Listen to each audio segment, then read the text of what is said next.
What's good? So, if you are online and you are building a friend group or a community, and especially if you're trying to start a business though with your online presence. So, I mentioned in yesterday's video to not get into the mindset of being a YouTuber because you become YouTube's employee. And so basically, when you become a YouTuber, the majority of people, it seems like anyway, they think, well, I'm going to be a YouTuber and I'm going to make money. And how do you make the money? Off of ads. And, uh, and that's been like traditionally like one of the top ways that people have, or the most popular way people have made money is through ads. Even before YouTube, before YouTube existed, and when it was not as, popular, they people would make websites to digest content based off of whatever topic. I had a mentor at one point, briefly, and she was passionate about horses, and she lived up in the Northwest.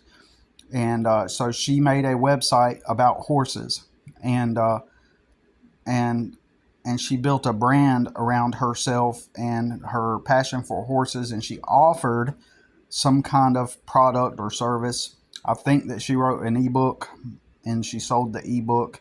And so basically, she started a business, right? She started a business that was centered around this presence online, which was her website, which is her personal website, right? And I don't know what happened to her, but um, I'd have to look her up and then point her out for reference. But I don't. I highly doubt she's doing that anymore. But basically, you back then built a brand around some kind of topic that you were passionate about, or some kind of something that a subject that you knew a lot about, right? And so you make a website based on that, and then you teach and share it. So what this done to the majority of people, though, this was a new type of business. This was a new type, and I'm talking about like 2008, 2007, 2008, around that time. And um, this was new. This whole idea of, oh, make money with a website. Immediately the mainstream, they're going to look at everything with a skeptical eye. To be a business person, you have to be kind of open minded about things, and um, so she, um, but I was open to it. It was just a new type of business. So because it was not a traditional business with brick and mortar, say that, oh, you're gonna. There are people today that still believe that, like, if they see a business, they're driving down the road and they see like something that appears to be a mom and pop shop, they, because this has been indoctrinated into our mind, that they see it and that means that like they own that piece of land, or they own that specific place inside of a strip mall. Like, oh, there's um, Bailey's Bagels, right? Like, they drive by a strip mall and it has a sign that says Bailey's Bagels. So they assume that Bailey bought that building and it's her dream, and so she's making bagels, and she is, and that's her little place. It's like, uh, the way people perceive business is kind of like they live in a little fantasy, a delusion on how reality works. When in reality, yes, there are businesses that buy their own property, even build their own buildings, right? And then they own it. And people feel like these businesses are these static entities, these just places that just exist and they've always been there, or they're going to always be there, and they're static and they own it, and that is their character, their icon, or that is their character, their persona. And so we perceive reality through the lens that we're surrounded by these personas, and I don't know how to explain it better. So that all the people that have the businesses, they're these, like, especially the mom and pops, like that's their static uh, position, their identity, and that's who they are.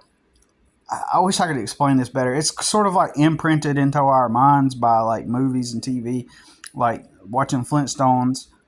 Fred Flintstone's boss. He's the boss of the rock quarry, so he owns the rock quarry, and and he's just the boss. No thought outside of beyond that. It's just he's just the boss of the rock quarry.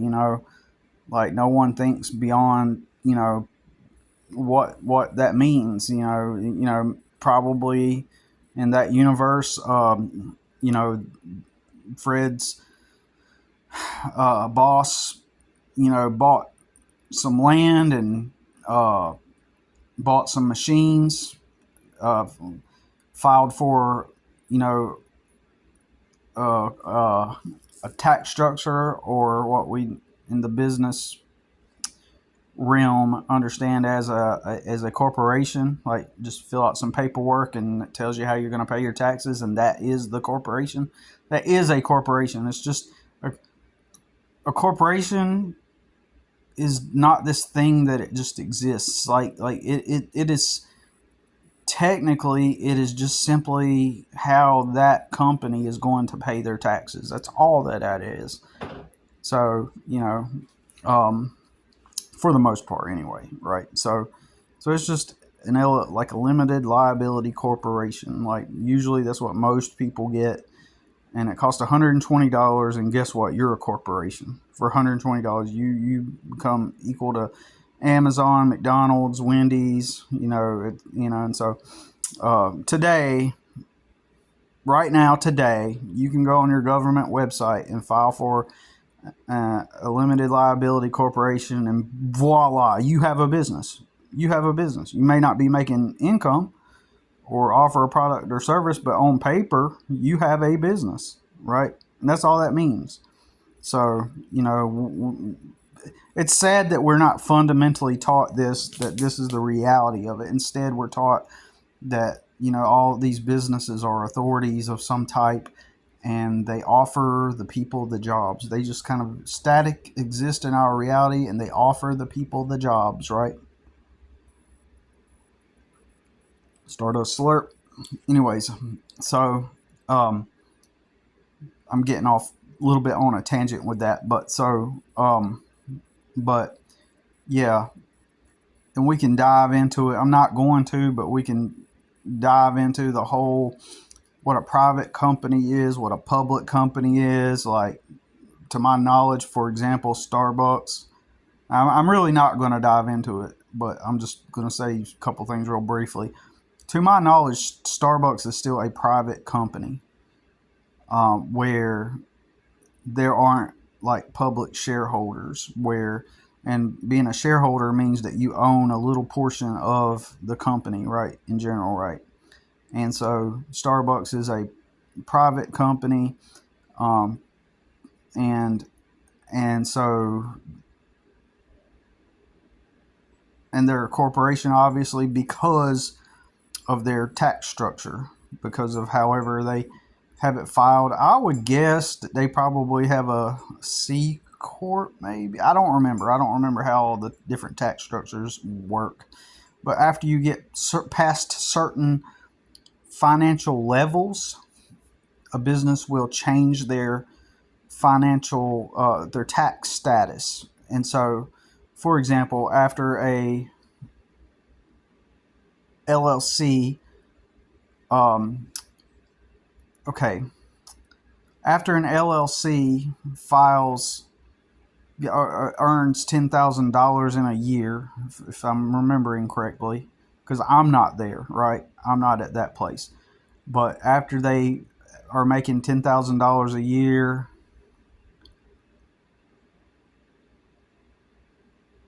I may be wrong about that, but after a certain amount of money per year, they can upgrade their tax structure to an S corp. And at that point, when you do file an S corp, you can no longer pay yourself out of your earnings the way you can with an LLC. This is not legal advice. This is just, well, hell, let's just say that it's for entertainment purposes only, but it's not financial advice. It's not business advice. I'm just going to say it that way. But if you look it up, like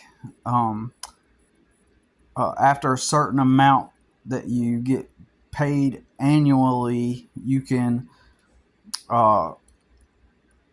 shift your tax structure. But at that point, you have to, once you get an S corp, you have to be an employee of your own company. So with an LLC, you can just take a little bit of money out of the money that you earn and pay yourself, right, directly, right. But with an S corp, you have to, on paper, become an employee of your company. And with an LLC, you can still become an employee of your company if you want. But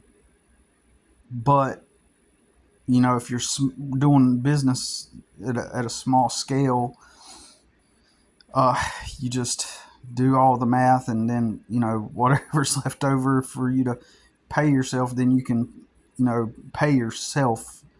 But yeah, with an S corp, you're the boss, but simultaneously you're the employee, so the company will pay you a salary, right? So you get paid a certain check, every whenever, right? So anyways, I know I kind of did go off on a little bit of a thing, right? But anyways, so to keep your following, so to keep your keep in touch with people, so let me say this, like to get down to it, right? If you want to keep in touch with people, someone commented about how they lost their channel and they want to be able to maintain their relationships with the people that were subscribed to their channel, but they kind of lost touch with those people because their channel got deleted or something. And so the way you do that is you simply just ask them, hey, you guys, like, I really enjoy interacting with you. Like, just in case something ever happens to my channel, I want you to email me, stardustsimulation@gmail.com, and I want you to email me and with your contact information, maybe your email, or if you want, you can email me your phone number, address, whatever it is you want to, provide. That way, when and if something ever happens, like my channel gets deleted, then I will have your contact information, and if possible, I'll make a new channel, or I will go to another platform and then put out my content there. So this gives me autonomy, and I can keep all of my subscribers, right? And so so that's what you want to do. You just ask them for their contact information, anything you're willing to hand over. That way we don't lose touch, and explain, that way we don't lose touch, right?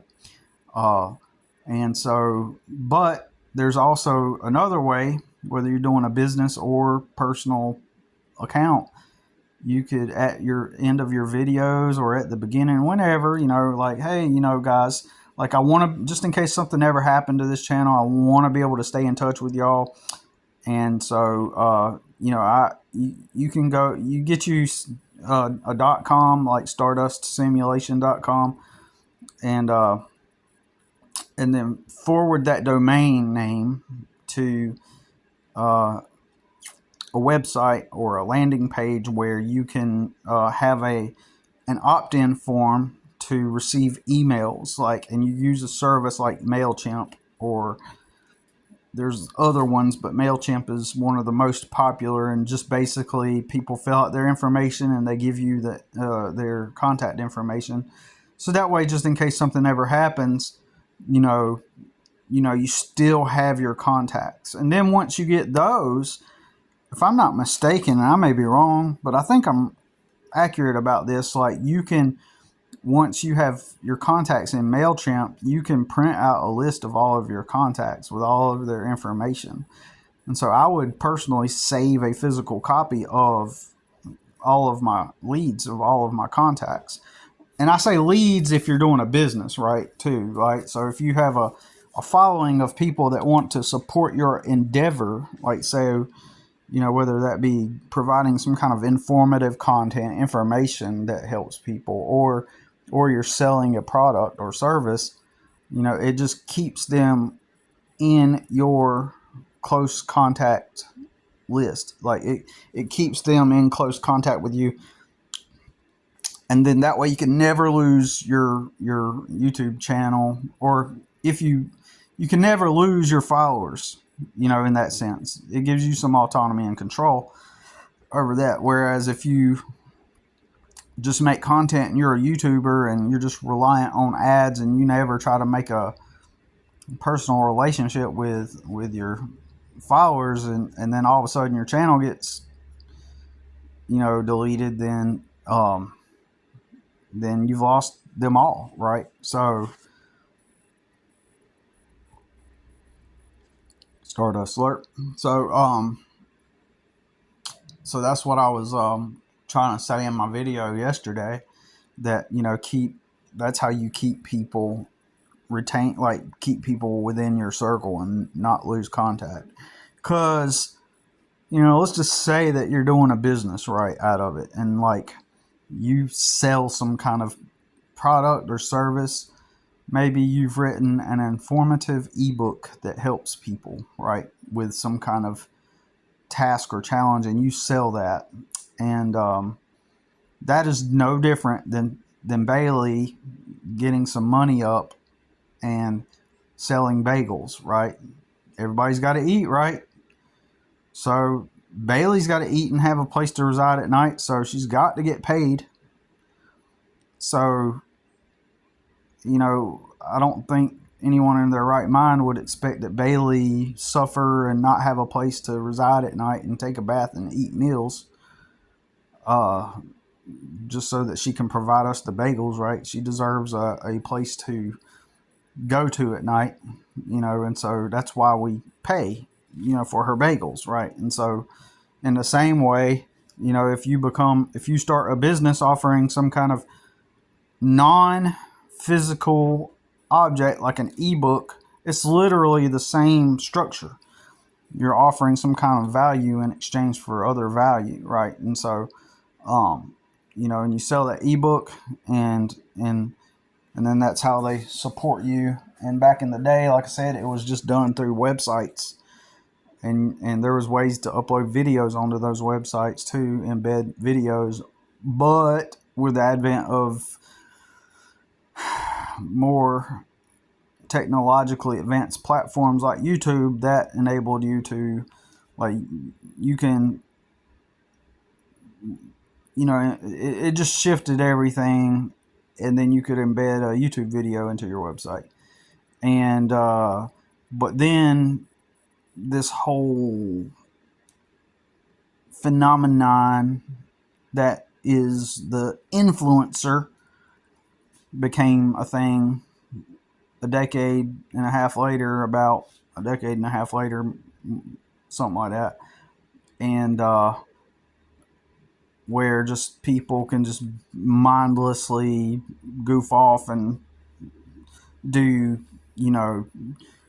triggering content that aims to make people knee-jerk react for entertainment. And then so all the stupid people started getting online, and and so we have the present day circus that we have now. But yeah, anyways, if you want to do I feel tired, like I'm gonna pass out, my bad. Like now we have sorry, I'm just getting my thoughts together. Now we have, sorry, I'm just getting my thoughts together. Now we have, sorry, I'm just getting my thoughts together. Now we have, sorry, I'm just getting my thoughts together. Now we have, sorry, I'm just getting my thoughts together. Now we have, sorry, I'm just getting my thoughts together. So anyways, yeah. So even if like you want to maintain your friendships from online, one of the best ways is to have an email list, and and not everybody will subscribe like to that email list, and it doesn't have to be that they subscribe, because you may not have like a newsletter that they subscribe to, but you may have just simply a contact form. Hey, fill out the contact form, so let's make sure we never lose contact. And that's how you build your, and keep your following. And so if I was trying to make money using Stardust Simulation here, I mean, I may at some point in the future. Initially, that was my aim when I made the channel. But then it became more of like a personal vlog type of channel more than anything. And, I may or may not, ask, I may or may not, try to provide some kind of service or product on here. I don't know yet. Anything could happen. But for now, for the most part, I've retained, about 4 or 5 friends based on this channel, and we're all in touch, and I don't think, and I know how to get in contact with all of them. So currently I don't have that problem of having so many people that I can't remember their contact information. I don't have that problem, but having an email list would. And so, if it got to the point to where I feel my following was enough to where I wanted to make sure I stayed in contact with everybody, and my viewer count grew and my following grew, then I would use a platform like, or a service like MailChimp to get, to create a database of all the people that I'm in touch with. So that's how you avoid losing contact with everybody. And so what else? And if you were doing a small business, I was going to say, if you're doing a business, like say that you offer some kind of product, right? Like let's say that you make, ceramic coffee cups or something, and then, and let's say you got a few thousand followers. Not everybody's going to sign up for your email list, right? And you can always like be guiding people towards the email list, but not everybody's going to sign up, obviously. But the ones that really care about you and your brand probably will. And so even if let's say that